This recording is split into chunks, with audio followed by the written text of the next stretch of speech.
네, 뉴 정치 본색 시작하겠습니다. 저는 최경련 기자고요. 오늘도 저와 함께할 촌철살인의 논객들 소개합니다.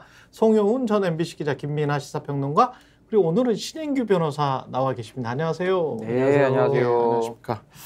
예, 홍준표 대구시장이 계속 그 SNS를 난발을 하시는데 이렇게 계속 한동훈만 때리는 이유에 관해서 사람들이 궁금해하기도 하고, 그리고 이런 시국에 이 정도로 국민의힘과 대통령이 지금 몰려 있는데 거의 그 수렁에 이미 빠진 것 같거든요. 왜 인디아나 존스 뭐 이런 영화 보면 수렁에 빠져가지고 뱀이라도 막 이렇게 던지고 그러지 않습니까? 인디아나 존스는 뱀을 싫어합니다. 아, 그래요? 그리고 인디아나 존스는 어떤 어려움에 빠지더라도, 네. 어떤 위기 상황에 빠지더라도 항상 모자는 챙깁니다. 아, 그렇죠. 인디아나 존스 3편인가 4편에서 자기 아들인가랑 같이 나왔었잖아요. 네. 자기 아들이랑 같이 나와서 아들이 뭐 이렇게 싹 던진 게 뱀이었어. 근데 뱀이라도 아이가 잡고 수렁에서 올라오는 그런 모습이었는데, 이게 홍준표 시장은 지금 대통령을 어떻게든 구해주려고 그러는 뭐 건가요? 그러는 건가? 근데 오히려 수렁에 더 늪에 밀어놓고 있는 것 같은 그런 느낌이 들어요. 계속 이렇게 하면 할수록, 한동훈을 때리면 때릴수록. 어떻게 보세요?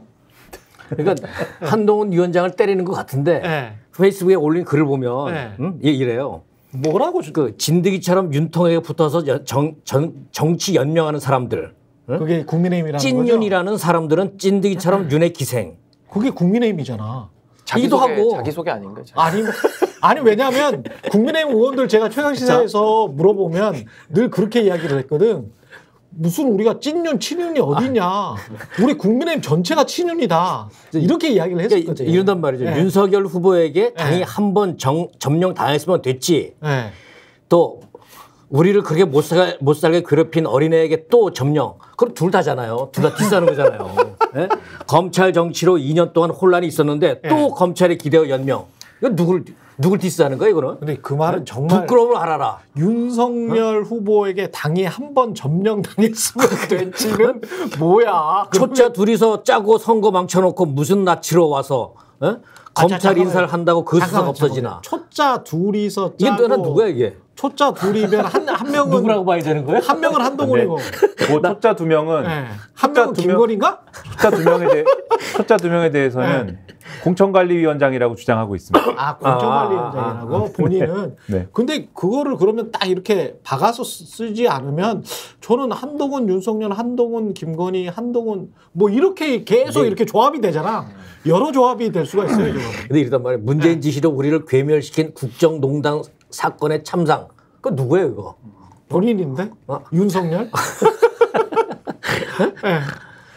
그러니 이게 참 왜 이러는 거지? 그러니까 이게 이분이? 나름의 계산법과 네. 자기만의 이제 그 세계관이 있는 거죠. 네. 그러니까 제가 이 세계관은 뭡니까? 추정을 해야 되는데 네.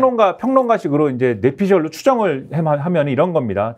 뭐 지난번에 한번 말씀드린 것 같기도 한데, 홍준표 월드에서는 지금 무슨 일이 일어나고 있느냐. 홍준표 월드는 뭐냐면, 홍준표는 윤석열의 부하는 아니에요, 일단. 왜냐하면 지난 대선 후보 경선에서 일단 부하는 아니다. 그렇죠. 윤석열과 결혼 사람입니다.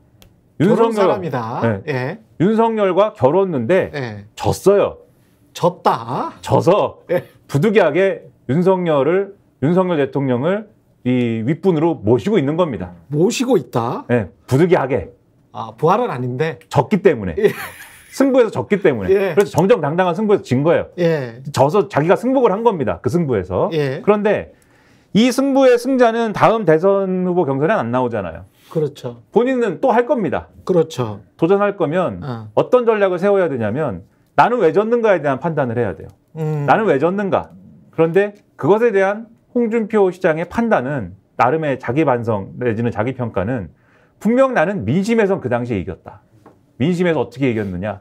그 당시에 윤석열 이 대통령에 대한 실망감을 크게 갖고 있던 2030 내지는 뭐 젊은 세대 내지는, 그리고 홍준표 월드에서 일어난 일입니다. 계속 말씀드리지만. 네, 생각을 해보니까 그때 무슨 청년 커뮤니티에서 약간 좀 인기를 끌었었어. 그렇죠.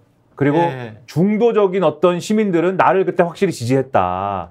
그러니까 그러니까 여기서 홍준표 월드에서 일어나는 일이라고 계속 말씀드리는 거예요. 그러니까 본인의 생각에 중도 보수는 나를 지지했다. 그렇죠. 그런데 어디서 내가 윤석열이라는 상대한테 졌느냐?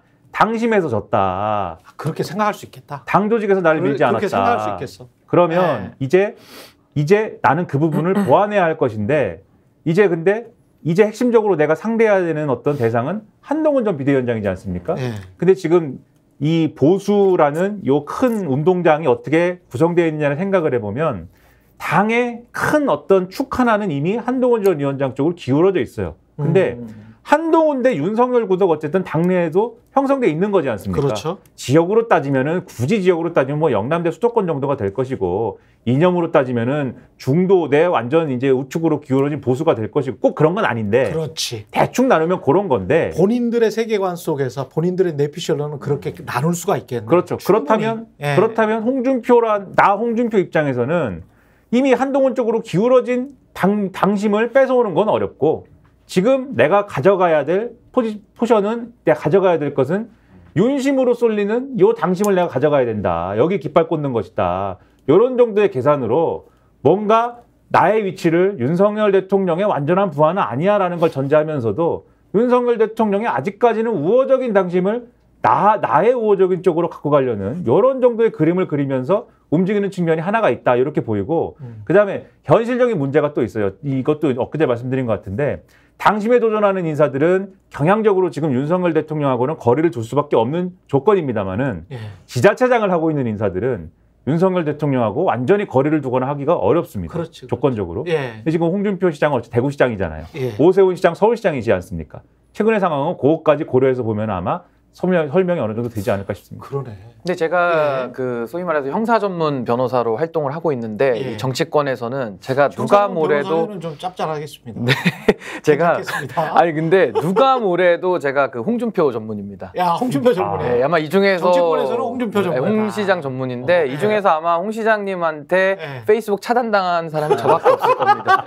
저 차단은 안 당했어요. 제 경력으로 저는 제가 차단을 안 당해서 언제든 볼 수 있어. 홍 시장님 글을 못 봅니다. 야, 그래서 저는 이제 기자님들이 보내주는 캡처본으로 제가 평론을 부득이 하고 있는데 좀 풀어주세요, 차단을. 근데 아무튼 그 이유가 이 홍준표 시장을 제가 눈여겨본 게 2020년도부터거든요. 당시는 이제 황교안 점령기 시절입니다. 아까는 그 윤석열, 한동훈 이 두 분한테 뭐 점령당했다라는 말 쓰셨는데 우리가 과거에는 일제강점기 때 독립운동을 했잖아요. 그럼 이제는 윤제강점기라는 건데 일제가 물러가고 윤제가 온 건데 아니 그러면은 독립운동을 하는 게 정상 아닙니까? 근데 홍준표 시장의 논리는 윤제강점기인데 윤석열의 지배는 괜찮고 한동훈의 지배는 불쾌하다. 이런 식으로 또 둘을 가르고 나누고 있어요. 둘 다 어차피 검사 후배들인데. 그러니까요. 그래서 저는 이 참 뻔뻔하게 이를 데가 없다라는 생각이 드는데 저는 홍준표식 정치를 먼저 좀 이해를 해야 지금 우리 김민하 평론가님 말씀하신 것 지금 현상 진단이니까 저는 좀 더 본질적인 면을 말씀드리면 이분이 갈라치기의 제왕입니다. 그리고 또 하나는 말 바꾸기의 또 제왕이고요. 그래? 마지막으로 언론 중독 제왕입니다. 이 세 가지로 요 분은 그 해석이 가능한 분이고 마무리는 이제 후한무치로 갑니다. 뻔뻔하게 이럴 데가 없죠. 후한무치 제왕? 예, 후한무치인데 왜 갈라치기냐? 지금도 말씀하신 대로 수도권 영남이 너무나도 분화가 거의 팽팽하게 돼 있는 상황 속에서 아무래도 룰이나 이런 거는 영남기득권으로 짜여져 있거든요. 그러니까 결국에는 5대5라 그러면은 영남기득권을 가져야 후보가 되는 겁니다. 당내 후보가. 그래서 지금도 윤석열과 한동훈을 검사 동일체로 묶여있는 이 집단을 어떻게 나눕니까? 보통 사람들은 나누는 게 불가능하다라고 생각을 하고 정치를 하는데 이분은 불가능을 가능하게 지금 만들려고 애써 발버둥을 치고 있다가 굉장히 좀 미련한 정치를 하고 있는 거고요. 또 하나는 말 바꾸기의 제왕입니다. 말 바꾸기. 이건 제가 뭐 두 가지 사례를 준비해 왔는데 하나는 박근혜 탄핵에 대해서 탄핵당해도 싸다. 뭐 이렇게 얘기를 했다가 이제 와서는 본인은 탄핵 당시에 박근혜 대통령을 또 지킨 것처럼 또 본인을 그 당시에 막말했었어요. 그렇죠. 뭐 춘향이 향단이 비유했었는데 뭐 말이 뭐 그 뜻이 아니었다 또 이런 식으로 빠져나가고 있고요. 또 하나는 이준석 대표도 요즘에 와가지고는 뭐 으뜸이다, 괜찮은 대표다 이러고 있는데. 과거 이준석 대표 그 소위 말하는 성상남 문제로 징계당할 때 있었잖아요. 그때 홍준표 시장이 뭐라 그랬냐면은 당에는 징계할 자유가 있다라고 얘기를 하셨어요. 기억하고. 저는 그때 당시 이준석 대표에 대해서 형사 끝나고 징계를 하려면 해라. 네. 저는 그렇게 주장을 했던 사람이고 지금도 그렇게 생각을 하는데 일관성은 있다. 저는 일관성이 있어요. 제가 보기에 예. 홍준표 시장도 일관성이 있는 게 이분도요? 하여간 센 분한테는 붙네. 힘의 균형으로. 예, 그러니까 센 분한테는 일단 붙어. 더 세 보이는 분들한테는 붙네요. 그리고 이제 넘어갔다, 추가 넘어갔다, 그러면 바로 말을 바꾸네. 기회주의죠, 그게 사실은. 예. 그래서 유연한 거지. 유연성은 거의 유연하다고 볼 수도 있겠습니다. 유연성은 거의 뭐 체조 선수급이에요, 제가 볼 때. 근데 뭐 어찌됐든 말 바꾸기도 제가 두 가지 사례로 이분은 이제 설명이 끝나는 거고 마지막으로 이제 언론 중독인데 아무래도 대구시장인데 대구시정에는 관심이 없잖아요. 그리고 기사도 잘 안 나가니까 이분은 늘 중앙정치 무대에 아주 자극적이고 선동적이고 예를 들면 한동훈 위원장이 몇 년생인데 애라 그럽니까? 그럼 이분 눈에는 국민들은 거의 다 애로 보이는 거예요. 다 알지. 근데 이런 정신을 갖고 본인은 있는 70이니까 다 알지. 나이 많은 거는 모두가 나이를 먹거든요. 그렇죠. 자랑의 사유로 삼을 수가 없는 건데 나이 가지고 상대방을 누르는 것도 참 문제지만은 일일 한모닝을 하지 않습니까? 한동훈을 매일 깨우면서 언론에서 단 하루라도 자기 기사가 안 나가면 이분은 눈에 가시가 나는 분이에요. 그래서 언론 중독의 제왕이다. 제가 요렇게 일단은 좀 홍준표의 본질을 좀 설명을 드립니다. 이분이 저희가 이벤트 하나 마련했습니다. 혁신, 균형, 정의를 지향하는 대한민국의 정치, 경제, 미디어 스픽스가 지금 벌써 88.3만 명 정도 구독자를 지금 모집했습니다. 너무너무 감사드립니다. 88만 구독자의 시선을 한 번에 받을 기업을 저희들이 홍보해 드리려고 합니다. 저희들이 선착순으로 10개사를 뽑습니다. 2024년 5월 31일까지 메일로 보내주십시오. spixed@fix.kr로 보내주시면 되고요. 접수 기간은 5월 말일까지고요. 10개사를 저희가 선착순으로 뽑습니다. 6월달 한 달, 그리고 7월달 한 달 각각 이렇게 한번 해봐가지고요. 우리가 한번 공유해보고 많이 평가해보고 판매해보고자 합니다.